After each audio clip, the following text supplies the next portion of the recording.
Hello दोस्तों, क्या हाल है आपका। तो आज हम आपके लिए लेके आए सीईटी एग्जाम में जो चैप्टर मैथमेटिक्स के आएंगे। हालांकि इस चैनल पर आपको मैथ्स, जीएस, इंग्लिश, जीके और हरियाणा जीके, कंप्यूटर सबका पूरा एक सीईटी पूरा आपके पास डाइजेस्ट मिलेगा।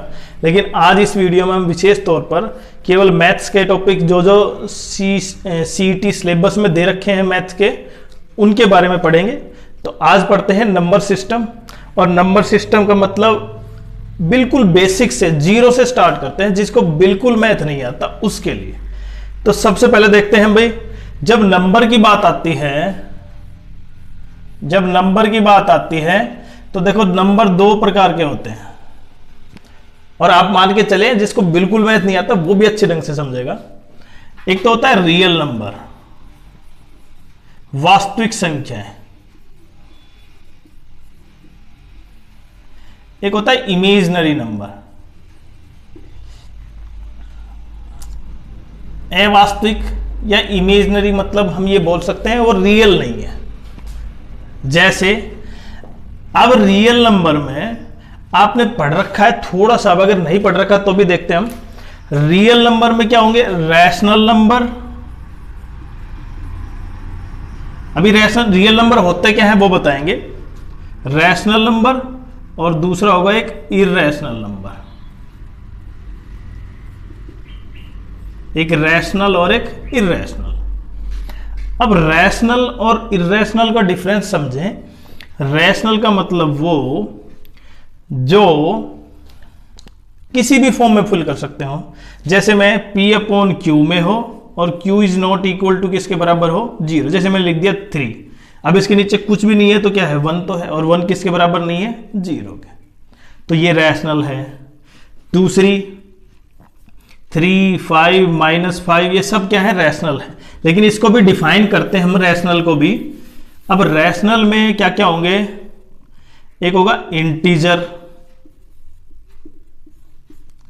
दूसरा होगा होल नंबर, तीसरा होगा प्राइम नंबर,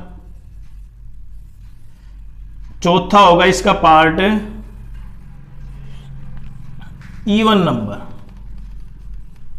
और उससे अगला ओड नंबर। अब आप सबको समझे अच्छे ढंग से, ये होगा भाई। अब पहले इनको समझे। इंटीजर का मतलब वो होता है जिसमें नेगेटिव नेचुरल नंबर भी हो, जैसे मान लो -3, -2, 0, 1, 2, 3, ये सब क्या है भाई? इंटीजर। इसमें 0 भी शामिल है। होल नंबर केवल 0 से स्टार्ट होते हैं, जिसमें 1, 2, 3 ये सारे होल नंबर, नेगेटिव वाले नहीं आएंगे। प्राइम नंबर सबसे छोटा प्राइम नंबर वो संख्या है जो किसी और से डिवाइड नहीं होती, केवल खुद से और अपने आप से 1 से डिवाइड होती हैं। तो सबसे छोटा प्राइम नंबर कौन सा है? 2, उसके बाद 3, 5, 7, 11 ऐसे। तो सबसे छोटा प्राइम नंबर क्या होगा भाई? 2। सबसे छोटा होल नंबर क्या होगा? 0। और इसमें सबसे छोटा और सबसे बड़ा डिफाइन करेगा किस पे? बताया गया है। तीसरा इवन नंबर, आपको पता है जो 2 से डिवाइड हो जाए, 2, 4, 6। ओड नंबर जो 2 से डिवाइड ना हो, 5, 7 ये। अब आपको बेसिक सा थोड़ा सा पता चला कि भाई रैशनल नंबर इन सब की फॉर्म में लिखते रहते हैं। और अगर मैं इनको थोड़ा सा और डिफाइन करता हूं, जैसे ध्यान से देखें आप, अगर मैंने लिख दिया √25 और उसका परफेक्ट स्क्वायर कितना होगा भाई? 5 हो गया, तो वो क्या होगा? √25 एक रैशनल नंबर हो गया। समझ में आया आपको? लेकिन अगर इर्रेशनल की बात करूं, अगर √17 लिख दिया मैंने, ये एक परफेक्ट स्क्वायर नहीं है, तो ये क्या होगा? एक इर्रेशनल नंबर। पहली पहचान समझ में आई आपको? दूसरी, रैशनल नंबर इस फॉर्म में भी लिखे जा सकते हैं, मतलब वो पूरा डिवाइड हो रहा हो, जिसको बोलते हैं कंप्लीट डिविजिबल या टर्मिनेटिंग। इसको बोल सकता हूं मैं टर्मिनेट। जैसे 3/5 है, इसको लिख सकता हूं मैं 0.6, पूरा डिवाइड हो रहा है, तो इसका मतलब टर्मिनेटिंग। तो एक रैशनल नंबर कैसे होंगे? जो टर्मिनेटिंग भी हो। और दूसरे वो होंगे जो टर्मिनेटिंग नहीं है लेकिन रिकरिंग है। रिकरिंग का मतलब जैसे 3.121212 ऐसे चलता जाए, और इसको मैं लिख सकता हूं 3.12 के ऊपर बार। तो ये क्या हो गया मेरे पास, एक और रैशनल नंबर हो गया, लेकिन किस फॉर्म में, नॉन टर्मिनेटिंग रिकरिंग, इसको बोलते हैं नॉन टर्मिनेटिंग रिकरिंग। तो हमारे पास दो टाइप के रैशनल नंबर और हुए, परफेक्ट स्क्वायर, उसके अलावा टर्मिनेटिंग, उसके अलावा नॉन टर्मिनेटिंग रिकरिंग। तो ये जो संख्याएं हैं सब, ये जो सारी संख्याएं that is called rational number. और जो ये संख्याएं, इसके अलावा ऐसी संख्या एक और भी हो सकती है, जैसे मैं लिख दूं 3.1456321469 अब ध्यान से देखें आप, ना तो इसमें रिपीट हो रहा है और ना ही टर्मिनेटिंग है। डॉट डॉट का मतलब आप डॉट डॉट जा सकते हैं आगे। तो ये क्या होगा कि इरेशनल नंबर। और अगर ये ऐसे लिखा होता 3.141414 तो फिर क्या हो जाता है कि रैशनल नंबर। दोनों में डिफरेंस समझ में आया? अच्छा, इन चीजों के अलावा भी अगर मैंने एक नेचुरल नंबर और लिख देता हूं, नेचुरल नंबर जो काउंटिंग नंबर होते हैं, जो कहां से शुरू होते हैं भाई, एक से, that is called natural number. अब जब आप क्वेश्चन सोल्व करेंगे पहले, तो ध्यान से देखें अब क्वेश्चन किस किस टाइप से बनते हैं कि नंबर लाइन है मानो एक, उस पे किस किस को रिप्रेजेंट कर सकते हैं हम रैशनल को भी और इरेशनल को भी रिप्रेजेंट कर सकते हैं। ध्यान से समझे आप, अगर मानो मेरे पास रिप्रेजेंट करना है मुझे 0 1 2 3, ये माइनस का 1, ये माइनस का 2, अगर मुझे इसको रिप्रेजेंट करना हो जाएगा, इसको रिप्रेजेंट करना हो जाएगा, ये भी हो जाएगा, ये भी हो जाएगा, ये भी हो जाएगा, और ये भी हो जाएगा। लेकिन अगर मैंने 27 लिख दिया वो नहीं हो पाएगा। और 27 को मैं क्या लिख सकता हूं, 3√3, क्या वो नहीं हो पाएगा? उसको भी कर सकते हैं नंबर लाइन पे। जैसे मैंने लिख दिया √2, तो अंडरलाइन नंबर लाइन पर रिप्रेजेंट करेंगे। देखें यहाँ पे, अगर एक यूनिट मैंने यहाँ पे ली, एक यहाँ पे ली, इसको रिप्रेजेंट कर देता हूँ मैं, एक ट्राइंगल बना देता हूँ, ये 1 यूनिट, ये भी 1 यूनिट, और 1 का स्क्वायर प्लस 1 का स्क्वायर, उसका रूट, ये मेरे पास ए बी हो गया, और हाइपोटेन्यूज का स्क्वायर, तो √2, ये 1/√2 हो गया। और अगर मैं इसको यहाँ से इंटरसेक्ट करता हूँ, तो जहाँ पे इंटरसेक्ट करेगा दैट इज कॉल्ड √2। तो आपने ये समझा कि नंबर लाइन पर रियल नंबर और ये रियल नंबर को रिप्रेजेंट कर सकते हैं। रियल नंबर में दो संख्या क्या होती हैं, रैशनल और इरेशनल। अब आपको थोड़ा समझ में आया होगा आइडिया कि पूरी सिस्टम इन्हीं के बेस पे टिका हुआ है। और आपके लिए अब जो क्वेश्चन बनेंगे, आपने बेसिक्स थोड़ा सा पढ़ा, अब हम समझाते हैं कि आपको सोल्व कैसे करना है। जैसे इमेजिनरी नंबर समझें आप, इमेजिनरी नंबर क्या होता है भाई, जैसे मैंने लिख दिया √25। देखो आप इसको सोल्व कर सकते हैं, इसकी वैल्यू क्या होगी 5, किसका, प्लस का और माइनस का, क्योंकि 5 का स्क्वायर करूंगा मैं तो आंसर कितना आएगा 25, और -5 का स्क्वायर करेंगे तब भी कितना आएगा 25। तो जब मैं 25 का स्क्वायर रूट करूं तो मेरे पास 5 प्लस का भी हो सकता है और माइनस का भी हो सकता है। ये तो हो गया नॉर्मल। लेकिन जब मैं इसको इमेजिनरी में काउंट करता हूं, अगर मैंने यहां पे माइनस पुट कर दिया, तब इसका आंसर क्या होगा, देखें आप ध्यान से। अब देखो इसको सोल्व कैसे करेंगे। इसको मैं लिख सकता हूं -1 × 25, ठीक है, और 25 का फैक्टर कितना हो गया, 25 का स्क्वायर रूट कितना हो गया 5, और बच गया मेरे पास -1, अगर मैंने दोनों को अलग अलग लिख दिया। और इसको डिफाइन कर सकते हैं आयोटा से। ये किसके बराबर होता है भाई, आयोटा। तो मेरे पास इसकी वैल्यू क्या आई भाई 5 आयोटा, इस आंसर की, इस क्वेश्चन की वैल्यू। तो आयोटा का मतलब इमेजिनरी नंबर। क्लियर? अब इसके कुछ रूल पढ़ते हैं हम पहले। -9, अब इसका आंसर देखें क्या होगा, क्योंकि आपको पता है इसको मैं लिख सकता हूं -1/4, इसको ऐसे लिख देता हूं मल्टीप्लाई -1 मल्टीप्लाई 9, और इसकी वैल्यू कितनी होगी 2 और इसकी वैल्यू कितनी होगी 3, और √i का मतलब किसके बराबर होता है, √1 का मतलब आयोटा के बराबर। तो मेरे पास हो गया 3 आयोटा मल्टीप्लाई ये कितना हो गया, इसकी वैल्यू क्या होगी आयोटा, इसका मतलब 6 आयोटा स्क्वायर। अब आप इसका आंसर कैसे निकालेंगे ये समझें। मेरे पास इसका आंसर आ गया भाई डायरेक्ट 6 आयोटा स्क्वायर।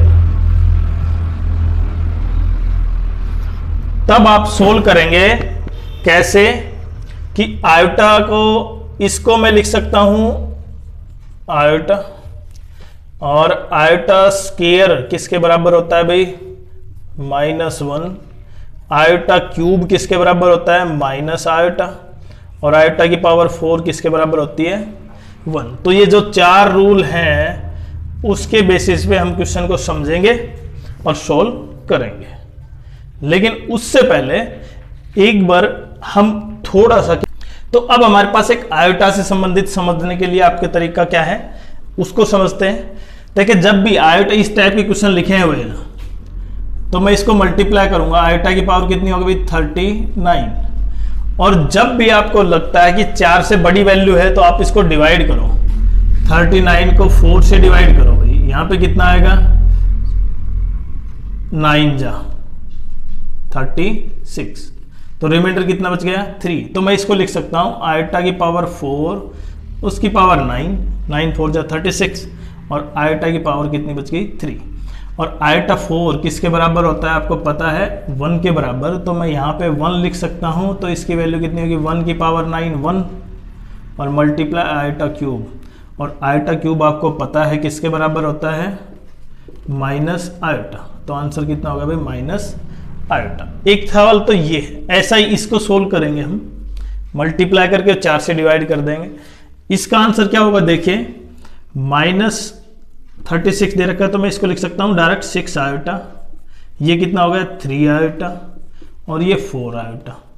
अब इन संख्याओं की मल्टीप्लाई करें पहले, 72 आयोटा क्यूब, और आयोटा क्यूब किसके बराबर होता है माइनस आयोटा, तो 72 माइनस आयोटा, तो ये इसका क्या होगा भाई आंसर हो गया। तो आपको आयोटा जो इमेजिनरी नंबर है वो बिल्कुल क्लियर हो गया होगा। अब हम दूसरे पे चलते हैं। चलो अगर इस टाइप का क्वेश्चन और भी आ जाते हैं, जैसे मानो एक क्वेश्चन और ले देते हैं, आयोटा की पावर 630, आयोटा की power 629 plus iota power 628 plus iota की पावर 627, और डिवाइड कर देते हैं आयोटा की पावर 628, 627, 626 और 625। तो इसको कैसे सोल्व करेंगे हम, पर्सनली इंडिविजुअली एक एक को सोल्व नहीं करेंगे, हम क्या करेंगे इसमें से कॉमन लेंगे। तो मिनिमम वैल्यू कितनी कॉमन है यहाँ पे देखो 627, आयोटा 627 कॉमन कितना बच गया, iota cube, iota square, iota और +1। नीचे कॉमन क्या लेंगे, सबसे कम कितनी 625, तो यहाँ पे कितने हो जाएगा iota cube plus iota square plus iota +1। तो ये दोनों तो हो गए कैंसिल। इसको सोल्व करेंगे, जब अपॉन से ऊपर लेके आए पावर माइनस हो जाएगी, आयोटा की पावर कितनी हो जाएगी 627 minus 625 which is equal to iota की पावर कितनी होगी 2, और आयोटा स्क्वायर किसके बराबर -1। तो आपने पूरा कॉन्सेप्ट आयोटा का समझ लिया होगा। अब हम नंबर लाइन पे, या रियल नंबर था ना उस पे आते हैं। इसका मतलब जैसे 0.34, तो इसको आप लिख सकते हैं अगर फ्रैक्शन में लिखना चाहें 34/100। लेकिन इस टाइप के क्वेश्चन में आप सीधा लिख सकते हैं, लेकिन अगर मैं लिखना चाहूं 0.34 तो इसका आंसर मेरे पास ये नहीं होगा बिल्कुल भी, तो ये गलत हो जाएगा, क्योंकि ये क्या है, रिकरिंग फ्रैक्शन है, इसका मतलब ये रिपीट हो रहा है। मैंने बताया था ना रियल नंबर, वो रैशनल नंबर दो टाइप के होते हैं, टर्मिनेटिंग, नॉन टर्मिनेटिंग, रिकरिंग, तो ये रिकरिंग फ्रैक्शन है। तो इसका आंसर आप कैसे निकालेंगे, तो आप इसमें आप यही समझेंगे इनको फ्रैक्शन में कैसे पुट करें, P अपॉन Q में कैसे पुट करें। तो सबसे पहले देखें, आपके पास 2-3 टाइप के क्वेश्चन मैं लिख देता हूं। जैसे पहला ये क्वेश्चन है 0.3333 ये जा रहा है, और दूसरा 0.34, तीसरा क्वेश्चन 0.346, चौथा टाइप का क्वेश्चन हो सकता है इसमें 3.62, पांचवा क्वेश्चन लिख देते हैं इसमें 3.6, और लास्ट क्वेश्चन जो लिखते हैं उसमें इस टाइप का भी क्वेश्चन हो सकता है कि 3 अपॉन, मैं लिख देता हूं 3.74 प्लस 6.32, ये क्वेश्चन। तो सबसे पहले आप जब डिफाइन करें, इसको ध्यान से देखें कैसे सोल्व करना है आपको, ये समझे, फिर डायरेक्टली आंसर निकालेंगे आप। जब इस टाइप का है तो इसमें देखो कितने नंबर रिपीट हो रहे हैं, केवल एक संख्या रिपीट हो रही, तो मैं इसको ये लिख सकता हूं। तो सबसे पहले आप ऐसे ध्यान करें, लेट x किसके बराबर मान लिया 0.3 के ऊपर बार। इसको पहले बेसिक समझते हैं, फिर डायरेक्ट आंसर निकालेंगे। अब क्योंकि डेसिमल से पहले बाद केवल एक ही अक्षर है, तो हम क्या करेंगे, 10 मल्टीप्लाई बोथ साइड, इधर भी 10 इधर भी 10, तो इसका आंसर क्या हो जाएगा, 0.3 था, इसको ऐसे लिख सकता था, तो यहां से डेसिमल शिफ्ट होके अब कहां पे आ गया, यहां पे आ गया, तो इसका आंसर होगा 3.333। अब इसमें से ये सब्ट्रैक्ट करो, इसमें से ये मतलब सेकंड इक्वेशन में से पहला, तो 10 में से 1 गया तो मेरे पास कितना बच गया, 9x, और ये पीछे का दोनों माइनस हो जाएगा, क्या बचेगा 3, तो x की वैल्यू कितनी होगी 3/9, मतलब 1/3। तो अगर आपके पास, अब जैसे देखें, अगर इसका आंसर आप अब बताएं, इसका आंसर क्या आएगा, 0.7 का आंसर क्या आएगा, 0.8 का आंसर क्या आएगा, तो इसका आंसर 7/9, इसका 8/9 और इसका 9/9, मतलब 1। समझ में आया आपको। तो अब दूसरा देखें, अब दूसरे में डिफरेंस देखें, आपकी बार दो संख्याएं हैं तो 200 से, मतलब वहां पे 10 से था, एक संख्या थी डेसिमल के बाद, आपकी बार दो संख्या, आपकी बार 100 हो जाएगा। तो x बराबर 34, मतलब इसको मैं ऐसे लिख सकता हूं 0.343434, और अगर मल्टीप्लाई करेंगे 100 बोथ साइड तो कितना हो जाएगा, 100x बराबर 34.34। अब देखिए इसमें से ये माइनस करें या ये माइनस करें, दोनों एक ही है। 99x कितना होगा 34, पीछे का तो कैंसिल हो जाएगा, तो x की वैल्यू कितनी होगी 34/99। तो ये हो गया हमारे पास इसका आंसर। लेकिन तब है जब वो लगातार डेसिमल के तुरंत बाद है। अब की बार इसका आंसर क्या आएगा, आप डायरेक्ट बताएं। इसका आंसर आएगा 346, क्योंकि डेसिमल के तुरंत बाद 3 अक्षर हैं तो 1000 से मल्टीप्लाई होगा, तो उसका आंसर कितना हो जाएगा 996। जो कैंसिल हो सकता है वो कैंसिल कर दें। लेकिन अभी जो क्वेश्चन है हमारे पास, इसमें और इनमें थोड़ा डिफरेंस। इसका आंसर क्या होगा, क्योंकि डेसिमल के बाद दोनों अक्षर हैं तो 3 को अलग लिखो और 0.62 का बार करके देखो, तो 3 प्लस इसका आंसर क्या होगा आपको पता है 62/99, क्योंकि दो अक्षर हैं तो 99 डेसिमल के बाद। इसका 3 + 6/9 हो जाएगा। एलसीएम लेके सोल्व कर देंगे इन दोनों को। लेकिन उस टाइप के क्वेश्चन पे चलते हैं। अब यहां पे देखें डेसिमल के बाद है ना 2 अक्षर है, लेकिन बार केवल एक अक्षर के ऊपर, किस पे है वो 4 के ऊपर है। तो अब क्वेश्चन में वो यूज नहीं कर सकते हम, तो इसलिए क्या करेंगे, पहले क्वेश्चन देखो कैसे समझेंगे। 3x = 3.74, या फिर मैं इसको ऐसे लिख सकता हूं 3.744444।